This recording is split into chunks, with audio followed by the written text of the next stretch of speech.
Cinema প্রেমীরা কেমন আছেন? আশা করি ভালো আছেন, আমিও ভালো আছি। তো আমি এখন কথা বলবো যে সিনেমা নিয়ে। এই সিনেমাটার নাম হচ্ছে মহাবতার নারাসিমা, আর এটা হচ্ছে একটা অ্যানিমেটেড ফিল্ম। আর এই ফিল্মটা নির্মাণ হয়েছে হাম্বেল ফিল্মস প্রোডাকশন হাউসের হয়েছে, যে প্রোডাকশন হাউসের মাধ্যমে নির্মাণ হয়েছিল কেজিএফ।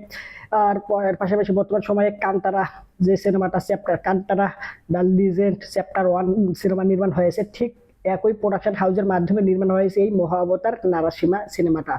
এটা সিনেমা বলতেই হবে, তবে এটা হচ্ছে অ্যানিমেটেড সিনেমা। ওকে। তো এই সিনেমার মধ্যে, অ্যানিমেটেড সিনেমার মধ্যে একটা বিষয় আমার কাছে খুব বেশি ভালো লাগে, সেটা হচ্ছে যে বিষয়বস্তুগুলো বাস্তবে কোনো মানুষকে দিয়ে অভিনয় করালে যে বিষয়বস্তুগুলো আর কি খুব সুন্দরভাবে এক্সিকিউট করা পসিবল না, ঠিক সেই সব সিনেমা বা সেই সব গল্প খুব ভালোভাবে অ্যানিমেটেডের মাধ্যমে এক্সিকিউট করা যায়। ওকে।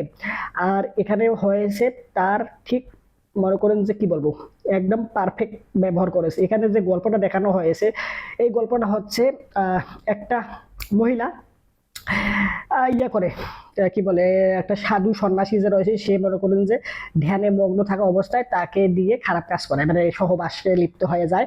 যার প্রেক্ষাপটে তার সে গর্ভবতী হয় এবং তার দুটো সন্তান জন্ম নেয়। ওই যে যে সন্ন্যাসী বা যে সাধু আর কি ধ্যানে বা হচ্ছে ইয়া কি বলে মগ্ন ছিল, সে অভিশাপ দেয় যে তোর সন্তান হবে, মনে করেন যে রাক্ষস বা হচ্ছে বাজে বাজে আর কি বিষয়বস্তুগুলো তাদের মধ্যে থাকবে। ওকে।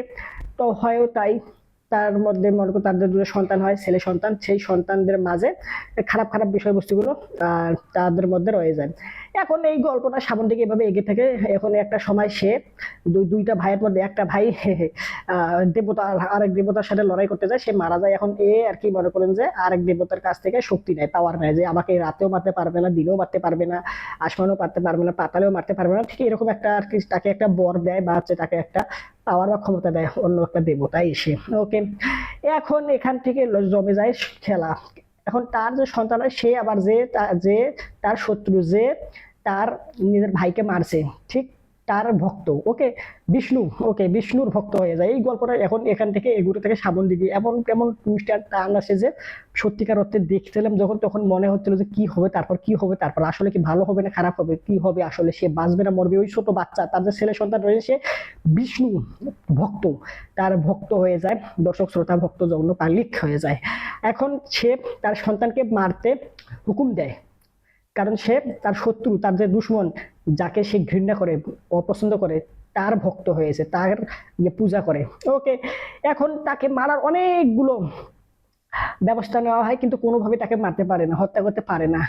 শেষ সময়ে এসে বিষ্ণু তার, মনে করেন যে তার ভক্তকে বাঁচার জন্য সে নিজেই এসে পড়ে।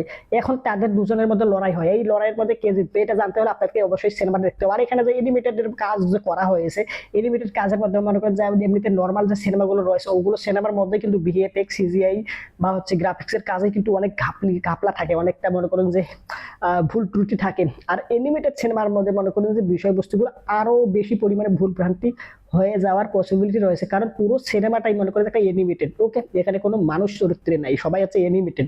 আর এখানে মনে করেন ফুল ফিল ভাবে এক্সিকিউট অনেক সময় হয় না। আর এখানে হয়েছে তার ব্যতিক্রম। এখানে মনে করেন যে দেখে কোনো জায়গায় আমার কাছে গাফিলতি মনে হয়নি, তবে এর যে ক্লাইম্যাক্স সিকুয়েন্সটা, ভাই, যেভাবে তারা মনে হচ্ছিল যে পুরো সিনেমাটা নির্মাণ করতে যে বাজেট রাখছে, আর ক্লাইম্যাক্সের যে ফাইট সিকুয়েন্স রয়েছে, বিষ্ণু এবং ওই যে যার কথা বললাম, রাক্ষসের, যে আর কি মনে করেন আসমানও যাকে মারতে পারবে না, জমিনও মারতে পারবে না, দিনেও মারতে পারবে না, রাতেও মারতে পারবে না, তাদের দুজনের মধ্যে যে লড়াইটা একদম অন্যভাবে তারা প্রেজেন্ট করেছে। আর এখানে cinematography, colouring, overall everything is good. এখানে ব্যাকগ্রাউন্ড মিউজিক ব্যবহার করা হয়েছে। ব্যাকগ্রাউন্ড মিউজিকটা কোথাও গিয়ে ওই যে যে আপনার কাছে মনে হয়ে যাবে সারা জীবন মনে থেকেই যাবে তা হয়নি, তবে কোথাও গিয়ে যখন আপনি দেখবেন তখন খুব ভালোভাবে বুঝতে পারবেন যে না, ঠিক আছে, একদম খাপে খাপ আব্বাস আলীর বাপ। ওকে। এখানে আর মনে করেন যে অভিনেতার কথা কি বলবো, এখানে সবগুলো হচ্ছে অ্যানিমেটেড ক্যারেক্টার। এখানে সবার অভিনয় খুব ভালো ছিল। ওকে। অভিনয় ভালো ছিল বলতে এখানে মনে করেন যে কোনো ব্যক্তি অভিনয় করে যে তার অভিনয় একান্তভাবে প্রশংসা করবো, তবে অ্যানিমেটেড যে কাজ করেছে যারা, তারা সুন্দর করে প্রত্যেকটা ক্যারেক্টারের যে অভিনয়, তাদের যে এক্সপ্রেশন খুব সুন্দর করে তারা ফুলফিল করেছে। ওভারঅল এই সিনেমাটা মহাবতার নারাসিমা, এই মুভিটা আমার কাছে খুবই ভালো লাগছে।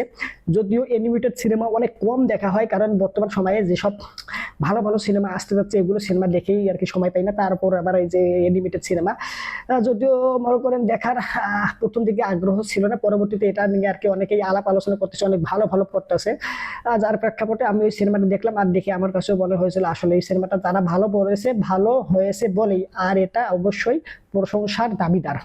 আমাকে যদি এই সিনেমাটা রেটিং করতে বলেন তাহলে আমি করব 5/3.5। ওকে, তো এই হচ্ছে মহাভারত নারাসীমা সিনেমা নিয়ে আমার ওপিনিয়ন। তো আপনারা যারা দেখেছেন তা আপনাদের কাছে কেমন লাগছে অবশ্যই কমেন্ট করে জানেন, ভিডিও লাইক দেন, চ্যানেলটা যদি সাবস্ক্রাইব করে না থাকে তাহলে দ্রুত সাবস্ক্রাইব করে নিন। সম্পূর্ণ ভিডিও দেখার জন্য আপনাকে জানাচ্ছি অসংখ্য ধন্যবাদ। আর এই ভিডিওটা শেয়ার করেন আপনার মা বাবা ভাই আত্মীয় স্বজন তারা প্রতিবেশী বন্ধু বান্ধবের কাছে। Thanks you very good, bye. I hope always understand so no talk for this subject. Bye. আর একটা কয়বার দেখি